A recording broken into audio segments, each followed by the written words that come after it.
내 영혼아, 내가 어찌하여 낙심하며 어찌하여 내 속에서 불안해하는가? 너는 하나님께 소망을 두라. 그가 나타나 도우심으로 말미암아 내 하나님을 여전히 찬송하리로다. 이스라엘아 들으라. 우리 하나님 여호와는 오직 유일한 여호와이시니 너는 마음을 다하고 뜻을 다하고 힘을 다하여 내 하나님 여호와를 사랑하라. 아멘. 우리 전심으로 하나님 아버지께 찬양을 드립시다.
있는 보혈의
고맙습니다.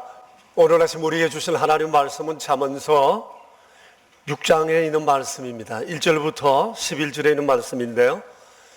이는 살아계신 하나님의 말씀입니다. 이제 우리 함께 잠언서 6장 1절에서 11절에 있는 말씀을 받들어 읽겠습니다. 내 아들아, 내가 만일 이웃을 위하여 담보하며 타인을 위하여 보증하였으면 내 입의 말로 내가 얽혔으며 내 입의 말로 인하여 잡히게 되었느니라. 내 아들아, 내가 내 이웃의 손에 빠졌은즉 이같이 하라. 너는 곧 가서 겸손히 내 이웃에게 간구하여 스스로 구원하되 내 눈을 잠들게 하지 말며 눈꺼풀을 감기게 하지 말고 노루가 사냥꾼의 손에서 벗어나는 것 같이 새가 그물 치는 자의 손에서 벗어나는 것 같이 스스로 구원하라. 게으른 자여, 개미에게 가서 그가 하는 것을 보고 지혜를 얻으라. 개미는 두령도 없고 감독자도 없고 통치자도 없어되 먹을 것을 여름 동안에 예비하며 추수 때에 양식을 모으느니라. 게으른 자여, 내가 어느 때까지 누워 있겠느냐? 내가 어느 때에 잠이 깨어 일어나겠느냐? 좀 더 자자, 좀 더 졸자, 손을 모으고 좀 더 누워 있자 하면 내 빈궁이 강도같이 오며 내 곤핍이 군사같이 이르리라. 아멘. 잠언서는 성도의 생활 양식에 관한 여러 말씀들을 모아둔 그런 성경책입니다. 오늘 우리가 읽은 이 6장을 비롯해서 이 성경에는 잠언서에는 우리가 지향해야 할 것은 무엇이며 또 경계해야 할 것은 무엇인가에 대해서 말씀을 많이 하고 있습니다.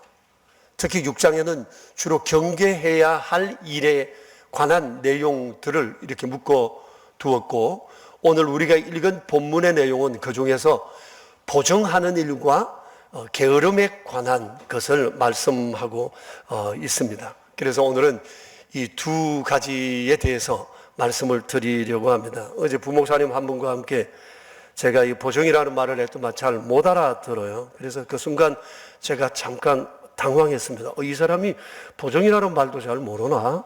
그러면서 제가 보증에 대해서 이게 설명을 쭉 했더만 하는 얘기가 보증 말입니까? 그래서 제가 어제 발음을 수정받고 오늘 나왔습니다.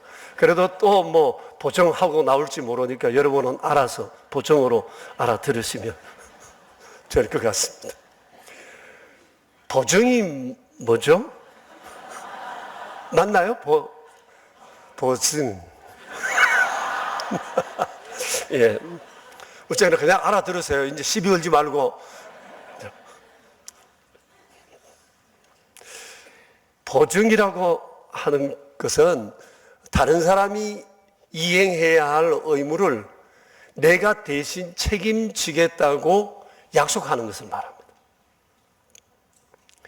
이 성경에는 이 보증에 관한 가르침이 굉장히 많은데, 이 본문은 보증의 그 위험성에 대해서 말씀하고 있어요. 여러분 1절부터 3절 내용에 보면 보증하게 됨으로 인해서 입게 될 폐해에 대해 이렇게 말씀하고 있습니다. 2절을 보시면 얽혔다, 잡혔다 그래요. 그럼 거기다가 여러분 밑줄을 치면 좋을 것 같아요. 얽혔다, 잡혔다. 그리고 3절에 보면 손에 빠졌다. 5절에 보면 사냥꾼의 덫에 걸린 노루나 그물에 걸린 새의 신세처럼 된다는 것을 비유로 말씀하고 있습니다.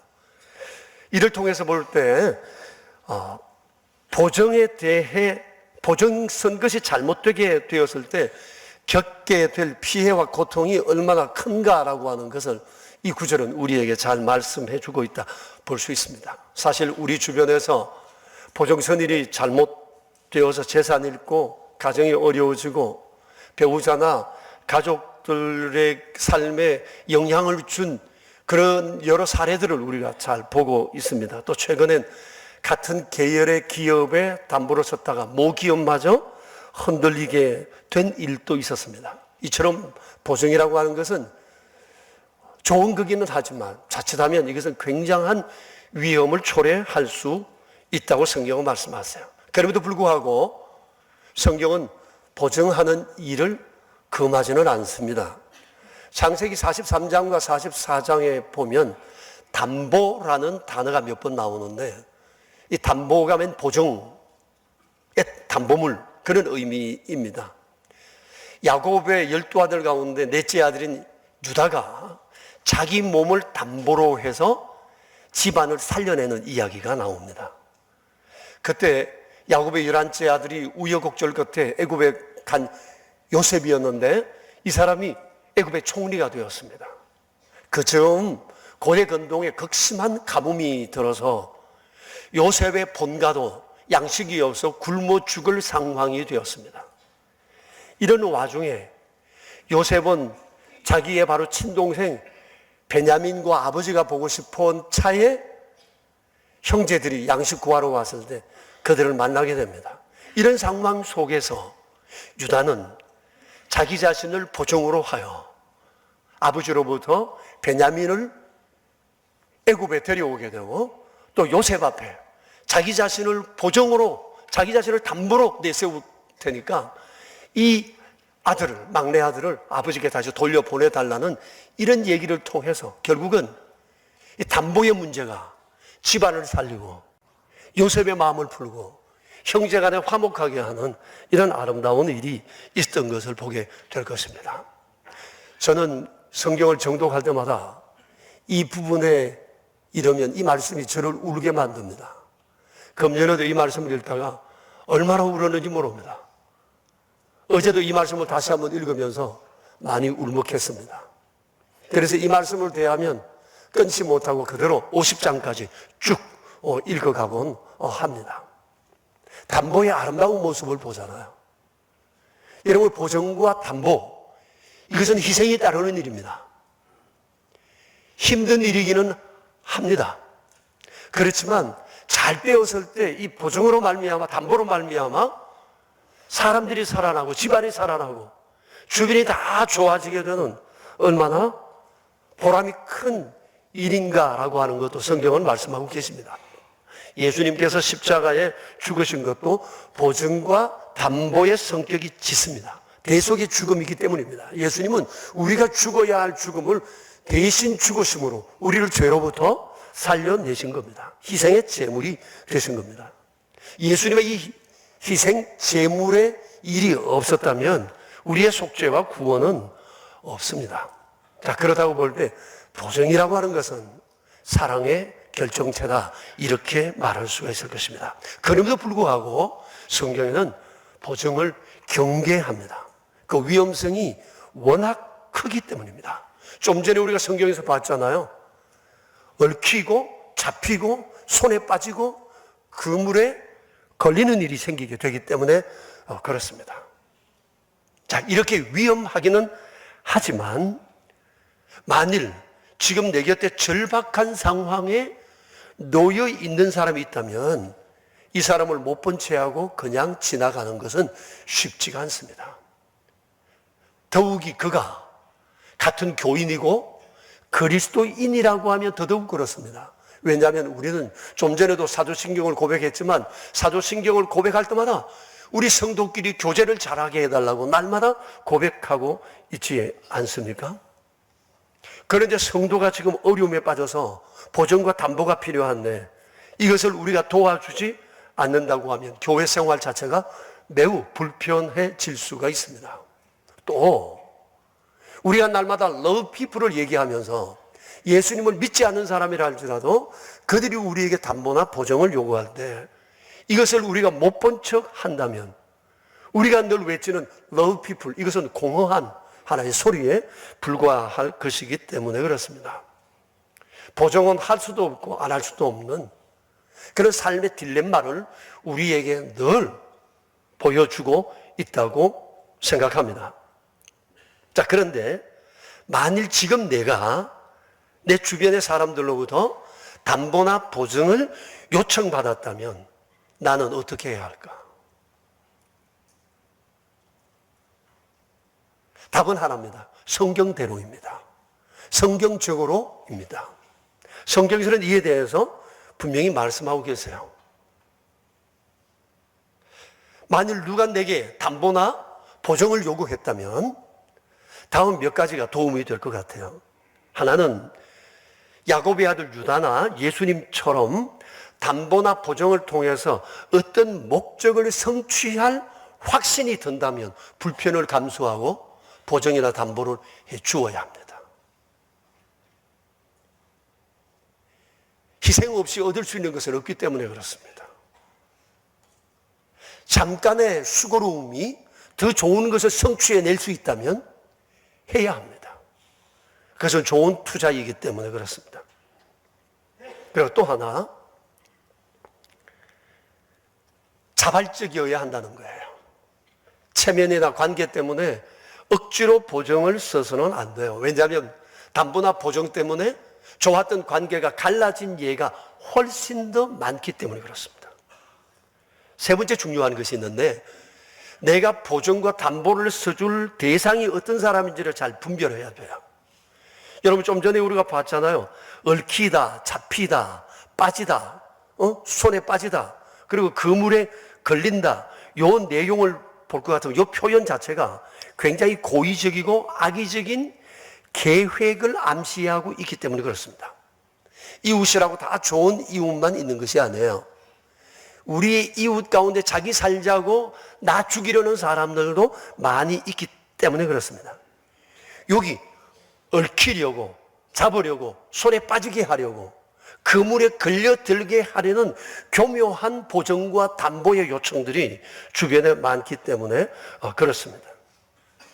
그렇기 때문에 내게 이것을 요구하는 그 사람이 어떤 사람인지를 잘 분별해야 하는 것이 굉장히 중요한 관건입니다.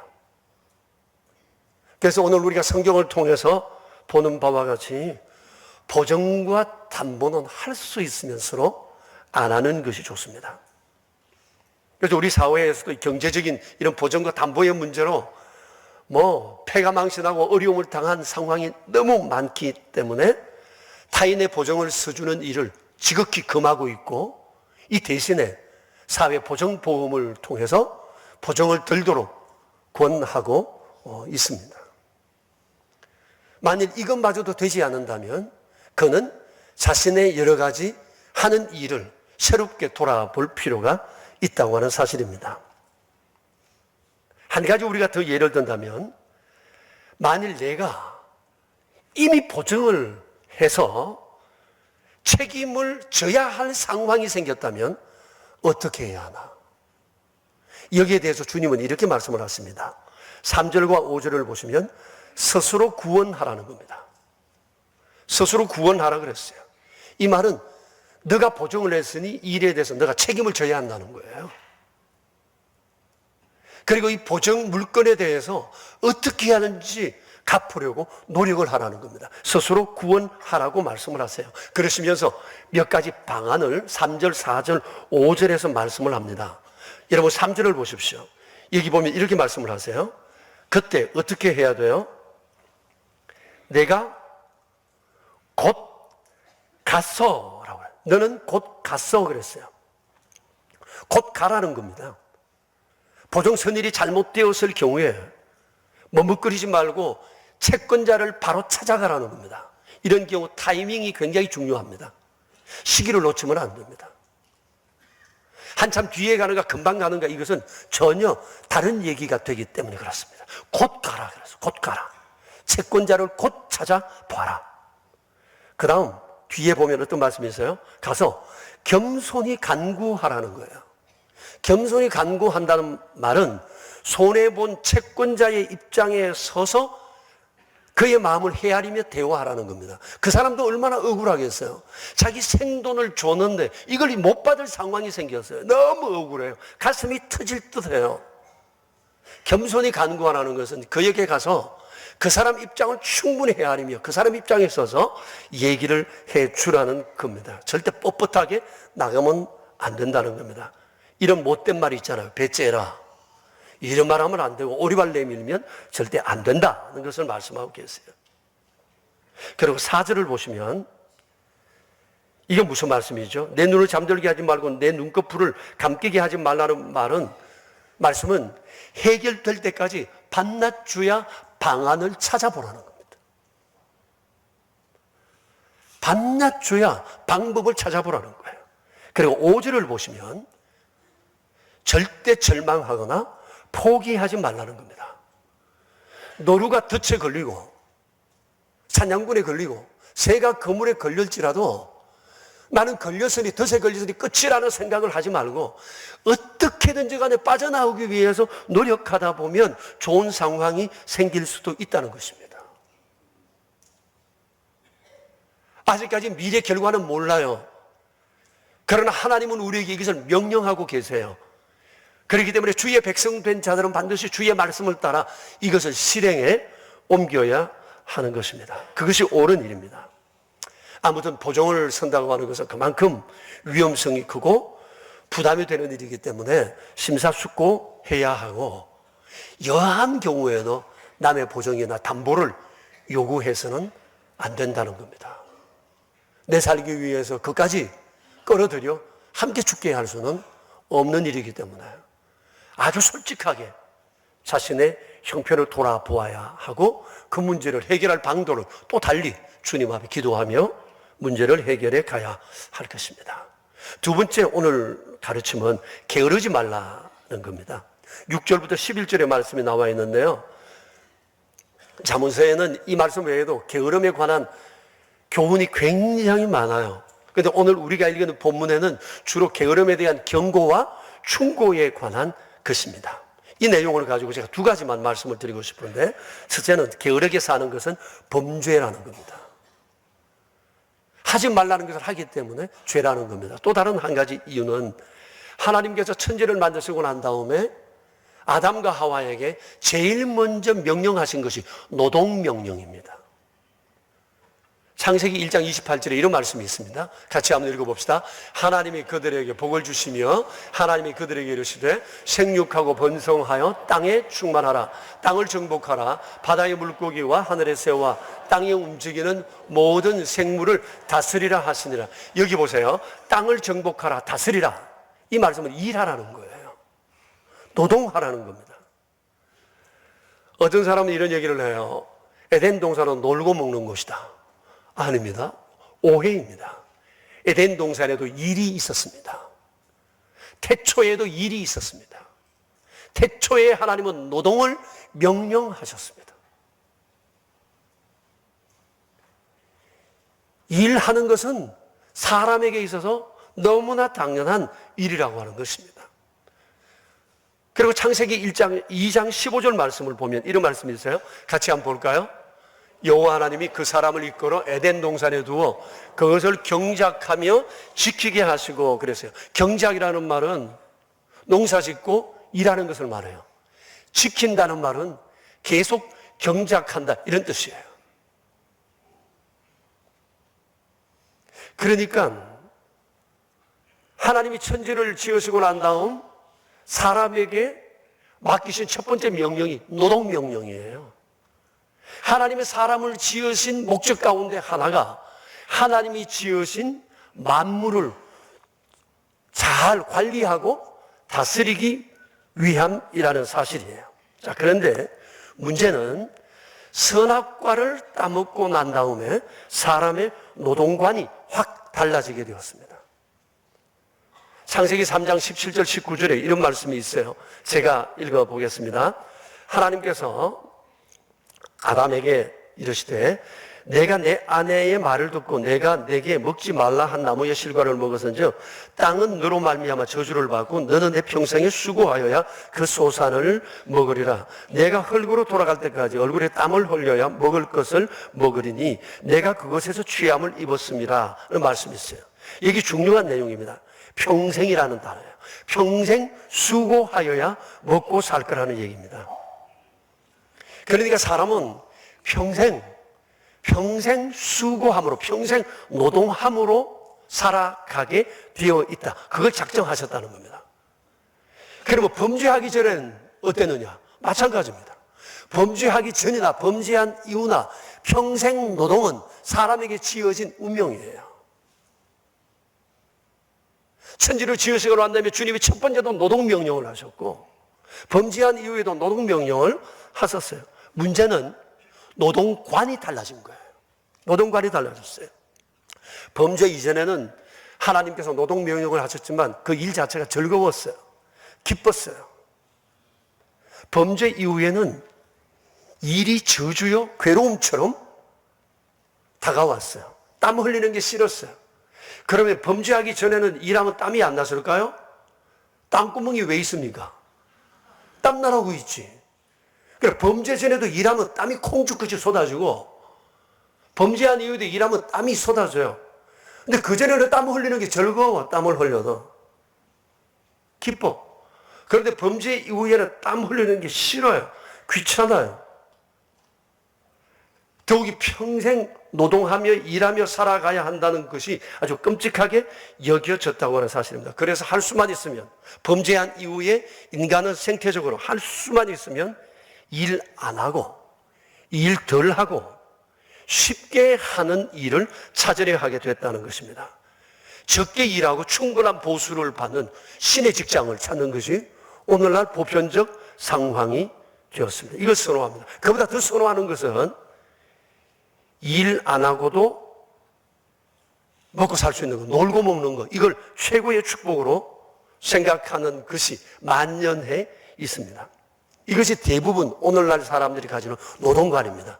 일 안 하고 먹을 수 있는, 일 적게 하고 엄청난 소득할 수 있는 것이 뭔가에 대한 관심이 많아요. 오래전에 제가 어느 글을 보니까 어느 선생님 얘기인데, 요즘 애들이 그런다지 않습니까? 중학교 2학년 담임을 하시는 분인데 아이들한테 들어가서 자기 소원을 쭉 얘기하라고 이제 주문을 했대요. 그랬더니 하나에게 물었으면 너 소원이 뭐냐? 그랬더니 재벌 2세요. 그러더래요. 근데 인상이 별로 안 좋아. 표정이. 그래서 너 재벌 2세가 꿈이라면서 왜 이렇게 표정이 그러냐고 그랬더만 아버지가 토통 노력을 안 해요. 그랬다지 않아요. 여러분, 우리가 반드시 잊지 말아야 할 것이 있습니다. 태초부터 노동은 있었습니다. 노동은 천한 것이 아닙니다. 하나님께서 아담과 하와에게 주신 첫 번째 명령이 노동 명령이었습니다. 평생 노동을 명하는데 평생 노동은 하나님의 창조 명령입니다. 하나님은 노동을 통해 세상을 돌아가게 하셨다는 것입니다. 노동은 귀한 거예요. 노동은 거룩한 거예요. 노동은 하나님이 지극히 원하시는 거예요. 놀고 먹고자 하는 것은 하나님의 노동관으로 배치되는 거예요. 놀고 먹을 수 있는 일이 세상에는 없어요. 거짓 외엔.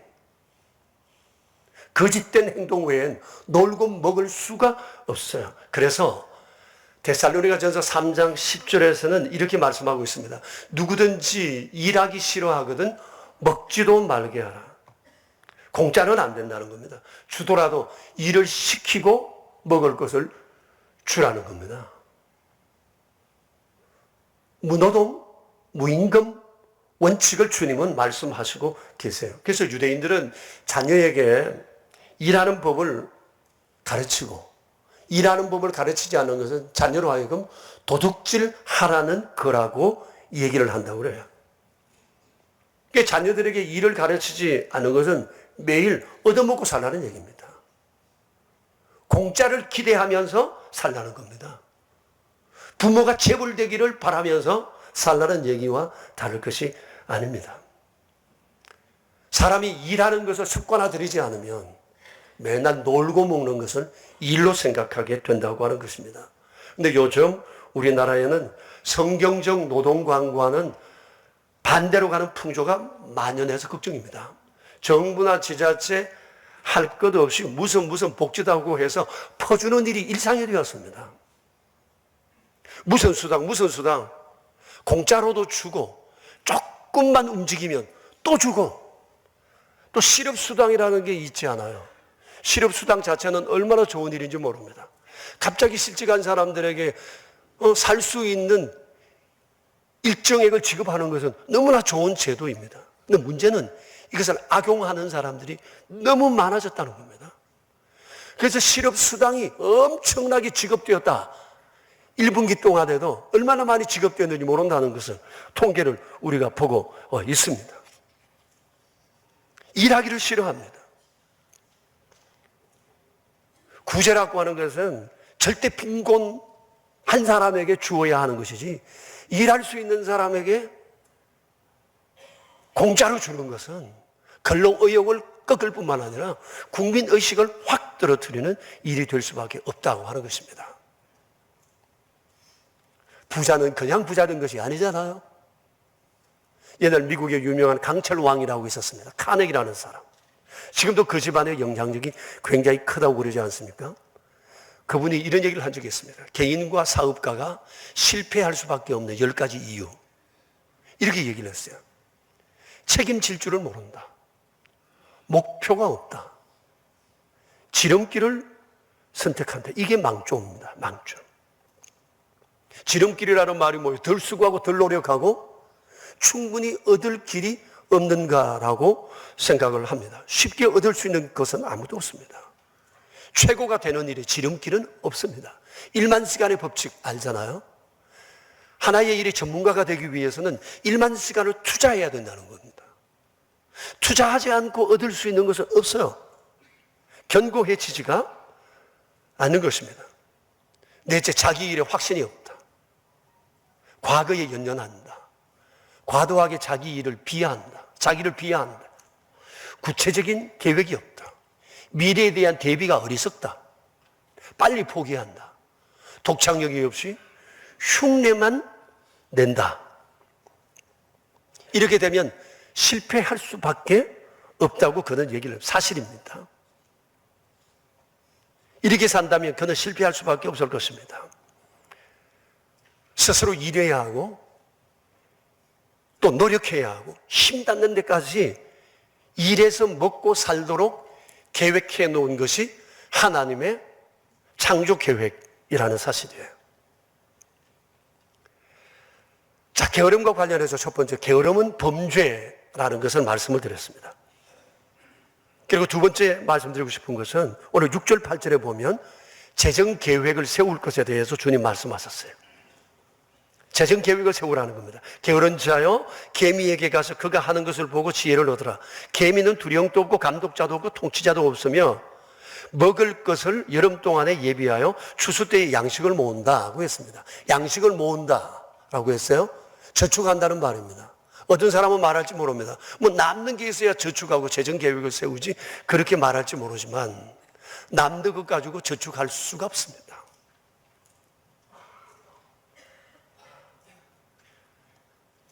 아껴서라도 저축하려는 이 의도가 없이는 결코 모을 수가 없는 겁니다. 제가 이해되지 않은 것 가운데 하나가 국가부채라는 겁니다.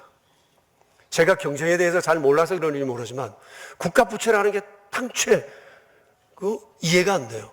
개인은 빚질 수 있지만 어떻게 나라가 빚을 집니까? 근데 나라에 이 빚이 있다는 것 아닙니까? 우리나라 국가부채도 상당합니다. 우리나라 금년도 예산이 470조 정도 되는데 국가부채는 1680조입니다. 3배가 넘습니다. 그리고 이게 점점 지금 늘어가고 있습니다. 여러분, 베네수엘라에 대한 얘기를 들어보셨을 것입니다. 이것입니다. 남이 많은 나라 가운데 가장 부유하고 잘 살았던 나라입니다. 5년 전만 해도 소득이 GNP가 12,000불이었습니다. 13년 전에 우리나라 KBS에서 베네수엘라에 대한 본받아야 할 나라, 대한민국이 가야 할 나라로 이 나라로 추천하고 KBS에서 방송한 적도 있습니다. 석유 매장량이 세계 1위입니다. 얼마나 잘 살았는지 자원이 풍부한 그런 나라였는데 이 나라가 지금 아주 어려웠습니다. 국가가 거의 파산 지경에 이르렀습니다. 국가가 부도가 났습니다. 인플레가 100만 %가 되었습니다. 물가 상승률이 137만 배, 7만 %. 물가 상승률이 되었고 실업률이 30%, 수백만 명이 자기 조국을 탈출하려는 이런 상황이 되고 말았습니다. IMF의 구제 신청을, IMF에서 구제 금융을 해주려고 해도 나라 자료를 제출할 수가 없대요. 그래서 퇴출되고 말았습니다. 근데 국가 부채가 없는 나라가 없어요. 아니, 가난한 나라만 있는 줄 알았는데 잘 사는 나라도 있더라고요. 전체 제가 다 살펴보지는 못하지만 우리나라 주변 몇몇 나라를 살펴봤는데 중국의 부채가 얼마인 줄 아세요? 금년도 중국의 국가 예산이 3,100조입니다. 그런데 중국의 지금 부채가 3경 7천조, 12배입니다. 이게 중앙정부의 빚만 그런데 지방정부 빚까지 보태면 중국 학자의 말에 의하면 10경이 될 거라는 얘기입니다. 중국 무너지면 우리는 산사태 납니다. 중국 욕하면 잘 되도록 자꾸 축복해야 돼. 이 나라가 무너지면 뭐 우리는 꼼짝없이 그대로 가는 겁니다. 한꺼번에 무너지는 겁니다. 일본은 나라 예산이 1,050조입니다. 빚이 얼마냐? 1경 4천조입니다. 10배입니다. 10배. 10배가 넘습니다. 일본도. 미국은 얼마냐? 1년 예산이 5천조입니다. 빚은 얼마냐? 2경 5천조입니다. 한 5배 정도 됩니다. 근데 모든 나라가 다 막 늘어가기 시작합니다. 모든 나라마다 국가빚이 다 있습니다. 국가빚이 왜 생기는 걸까요? 국가부채가 왜 계속 쌓여지는 걸까요? 단순하게 보면 수입과 지출의 균형이 맞지 않아서 그렇습니다. 국민들마다 국가가 지출해 주기를 원한다는 거예요. 해주기를 원한다는 겁니다. 여기에 정치적 요인이 합세되면서 국가부채가 눈덩이처럼 불어나게 되는 것입니다. 성경에서 말씀하시는 이 평범한 진리를 간과하기 때문에 그렇습니다.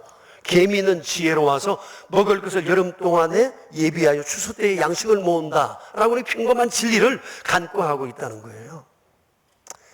여러분, 이렇게 살면 모든 나라가 빚더미에 올라갑니다. 생각해 보세요. 지구에 있는 모든 나라가 다 빚더미에 올라가다고 생각하십시다. 어떻게 될까요? 폭발합니다. 언젠가는. 폭발할 때 반드시 병행이 되는 게 뭐냐? 전쟁입니다.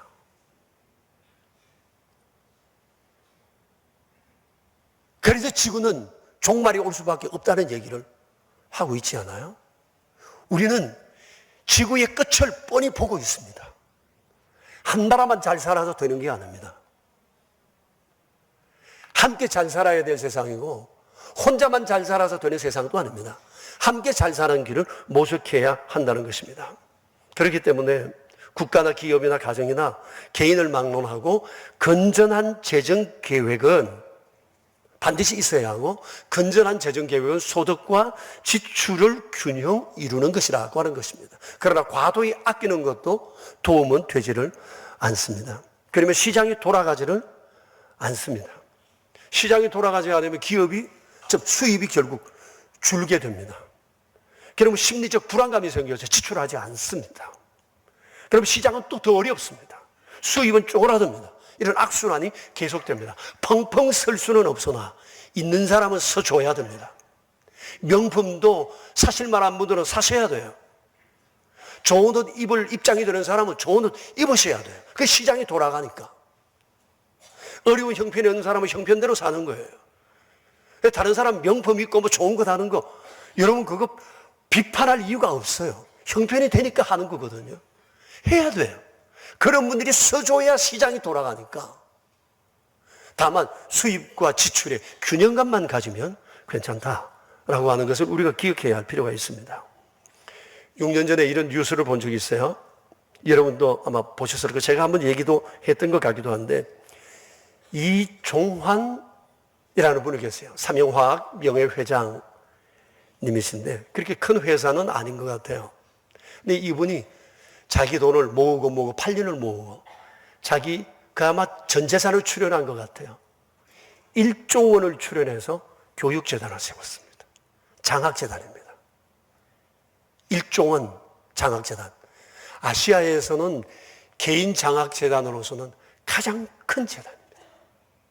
이분 생각에 적어도 1조 원 정도 있어야 이 사회적 형편에 흔들리지 않고 끊임없이 젊은이들 세워서 좋은 사람한테 장학금을 지급할 수 있다고 생각을 해서 이분이 이 일을 했어요.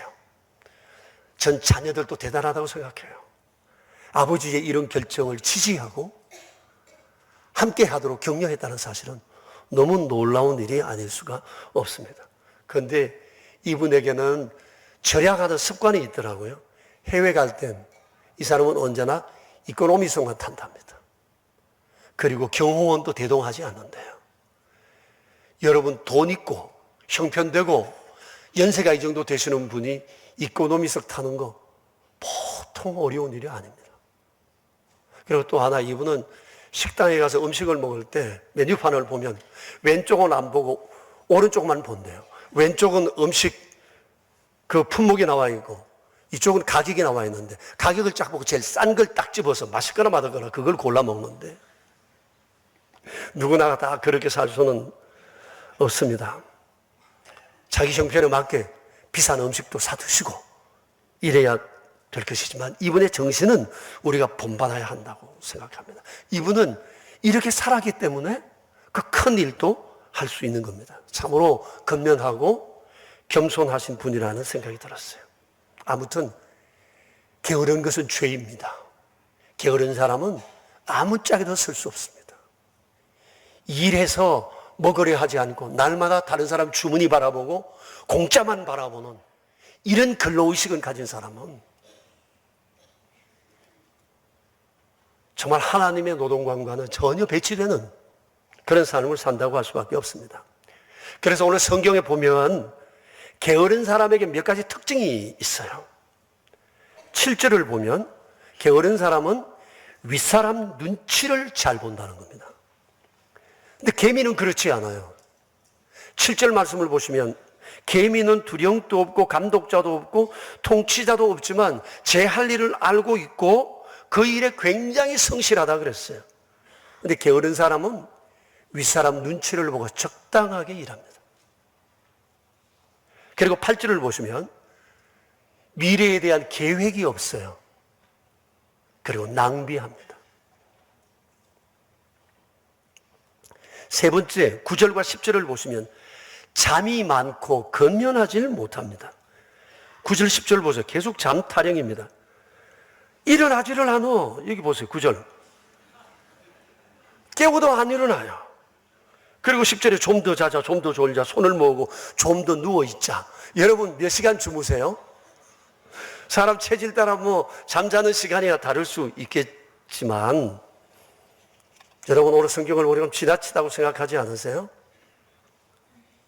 게으른 사람은 잠을 퍽 좋아합니다.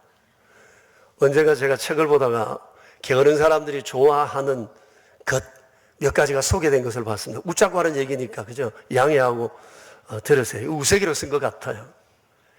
게으른 사람이 좋아하는 스포츠는 낚시. 게으른 사람이 좋아하는 미술품은 로댕에 생각하는 사람. 게으른 사람이 좋아하는 식품은 컵라면. 게으른 사람이 좋아하는 노래는 Yesterday. 게으른 사람이 좋아하는 말은 하면 되잖아. 게으른 사람이 좋아하는 책은 주간지. 이래 살면 끝장입니다. 여러분, 삶은 습관입니다. 습관은 반복함으로 고착됩니다. 그래서 좋은 습관을 들여야 합니다. 좋은 습관을 들이려면 좋은 것을 보고 좋은 것을 듣고 좋은 것을 마음에 새겨야 합니다. 이런 좋은 습관을 위하여 하나님께서 우리에게 성경을 주셨습니다. 성경 말씀은 우리의 삶의 나침반입니다. 그러므로 성경을 날마다 읽고 묵상하는 우리는 정말 축복의 사람이고 행복한 사람들입니다. 오늘 하나님께서는 이 하나님 말씀을 통해서 우리를 행복의 길로 이끌고 계십니다. 보정과 게으름에 관해서 말씀하셨습니다. 그 외에도 성경에는 무수한 우리의 생활 양식에 관한 말씀들이 되어 있습니다. 사랑하는 여러분, 말씀을 손에 잡으십시오. 그리고 말씀길을 따라 사십시오. 여기에 행복의 길이 있습니다. 지향해야 할 것이 무엇이고 경계해야 할 것이 무엇인지 성경을 잡으면 길이 보입니다. 이 은총의 길을 우리 함께 걷게 되기를 축복합니다. 우리 함께 기도합시다. 내게 어떤 좋은 습관이 있으신가요? 지금이라도 늦지 않습니다. 사람은 마흔이 되면 습관이 안 바뀐다고 하지만 성경을 손에 들기 시작하면 인생은 달라집니다. 60, 70, 80이라도 습관이 달라집니다. 여러분, 우리가 성경을 사랑해야 합니다. 오늘 주님은 우리가 경계해야 할 몇 가지 사실을 우리에게 일러주셨습니다. 우리 주님 앞에 이 시간 함께 기도합시다. 자비로우신 아버지 하나님 감사합니다. 연약한 우리, 부족한 우리 허물지입니다. 사랑하여 주셔서 주님께서 오늘 이렇게 귀한 말씀을 통해 우리에게 좋은 습관을 하시고 복된 길 걷게 하시오니 감사합니다. 주의 믿음의 길, 말씀의 길 걷기를 원합니다. 우리 하나님께서 원하시는 이 아름다운 길 걷기를 원합니다. 하나님 기뻐하시는 복된 삶 살아가기를 원합니다. 고치게 하소서. 더러운 습관들을 버리게 하시고 오직 주님이 원하시는 그 믿음의 길 걸어갈 수 있도록 주님 은총을 더하여 주시기를 바랍니다. 거룩하신 생명의 말씀, 저희로 마땅히 지향해야 할 것과 경계하여 버려야 할 것을 가르치는 이 복되신 주의 말씀을 이 아침에도 저희들에게 주시어 말씀길 걸어갈 수 있는 용기 주신 하나님께 감사를 드립니다. 그동안 우리는 성경을 놓고 살았습니다. 성경의 길이 있는데 우리는 세상에 눈을 팔고 귀를 팔고 살아온 적이 얼마나 많은지 모릅니다. 60이면 60도, 70이면 70도, 30세면 30독을 해야 할 주의 말씀임에도 불구하고 우리는 성경보다 세상의 것들을 더 사모하고 사랑하며 살아갑니다. 여기에 길이 있는데 자비로우신 주여 어떻게 살아가야 할지에 대해 오늘 주님은 우리에게 일러주셨습니다. 보정의 문제와 게으름의 문제를 명확하게 말씀해 주셨습니다. 주님, 말씀길을 따라 살아가게 하시고 주님이 원하시는 바로 그 복된 길, 축복의 길 걷게 하여 주시옵소서. 우리 구주 예수 그리스도 이름으로 기도드리옵니다. 아멘. 우리에게 영원한 언약을 이루신 주님의 은총을 감사드리며 이 시간 작은 예물 정성껏 구별하여 주님께 드리옵니다. 11조 예물을 구별하여 드린 손길들에게 주님 약속하신 은총을 베풀어 주시어 가정과 삶의 일터가 복되게 하시옵고 감사 예물을 드린 손길 위에 구원의 기쁨과 더불어 더 큰 감사할 만한 일들이 많이 생겨날 수 있도록 도와주시며 주정 헌금과 오른손 헌금과 완달라 선교 헌금과 사랑의 식탁을 구별한 손길들마다 Love God, Love People의 삶을 늘 살아감이 기쁨되게 해주시옵소서. 우모와 비전센터 건축을 위하여 또 구별하여 예물을 드린 손길들이 있습니다. 아버지께서 손길마다 은혜 베푸시어 내 집을 세워주리라 하신 아름다운 은혜가 삶 가운데 넘치게 하옵소서. 우리 구주 예수 그리스도 이름으로 기도드리오며 이제는 우리의 반석 되신 주 예수 그리스도의 은혜와 만복의 근원 되신 아버지 하나님의 크신 사랑하심과 저희를 날마다 말씀길로 이끄시며 묵상하며 하나님의 뜻을 살피며 살아가도록 도우시는 성령님의 교통하심이 모인 저희 무리들과 명선의 모든 가족들과 주님의 몸 되신 교회 위에 이제로부터 영원히 함께 계시옵기를 간절히 축원하옵나이다. 아멘. 승리의 길 발을 들고 따라가세. 승리의 승정가를 높이 부르며 최후의 승리 얻으리 여호와의